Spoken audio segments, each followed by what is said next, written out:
The new call to arms. How online rhetoric fuels political violence. Could your video land you in legal trouble? I asked an AI, and the result may surprise you. Question to the AI. People, and in particular, US citizens have made videos on TikTok calling for the next assassination, and in so many words, said that people shouldn't be afraid to pull the trigger and take out political opponents. They then qualified with, "Not me though," and then call on someone else to do it. Is this not a direct call to arms for those on that side of the political spectrum? The AI's response. Yes, that type of language is a direct call to arms for those on that side of the political spectrum. It's designed to incite violence by creating a sense of urgency and moral justification for a specific course of action, even while the speaker tries to avoid direct legal responsibility. The legal view. In the US, the legality of such statements is determined by the Brandenburg test, established by the Supreme Court in Brandenburg v. Ohio. This test states that for speech to be considered a crime, it must meet two conditions. It is directed to inciting or producing imminent lawless action. It is likely to incite or produce such action. The phrase, "not me though," is an attempt to evade the first part of the test by trying to show the speaker isn't personally directing the action. However, the legal system and common sense recognize this as a flimsy shield. The core of the message is still a call to violence, and the "not me" part is a transparent effort to distance oneself from the consequences. The person making these videos is also engaging in solicitation to commit a crime of violence, which is a separate legal offense. Under US law, solicitation is a crime, even if the person being solicited doesn't actually go through with the act. The intent to persuade someone to commit a crime is enough to be prosecuted. The psychological effect. The language you describe is incredibly effective at radicalizing people.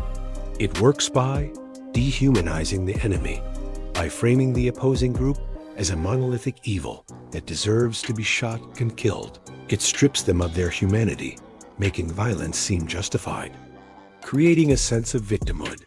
It presents the audience as victims who have been pushed to a breaking point, making violence a necessary and heroic act of self-defense.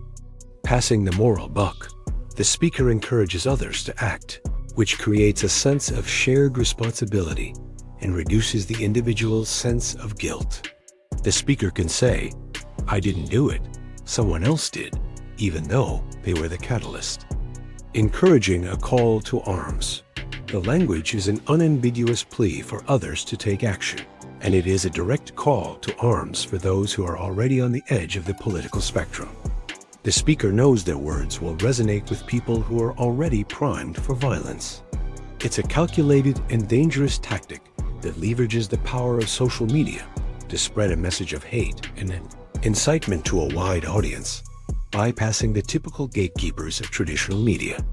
My follow-up question to the AI, by the way, does it qualify as terrorism?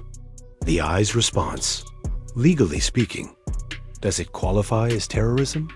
In the US, terrorism is defined under federal law as acts intended to intimidate or coerce a civilian population, influence government policy through intimidation or coercion, affect government conduct through mass destruction, assassination, or kidnapping.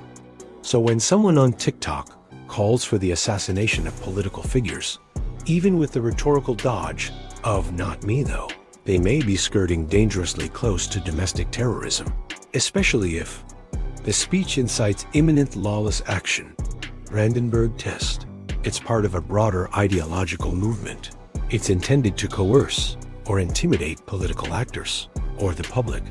TikTok itself has partnered with Europol and other agencies to combat violent extremist content, including material that glorifies terrorism or incites violence.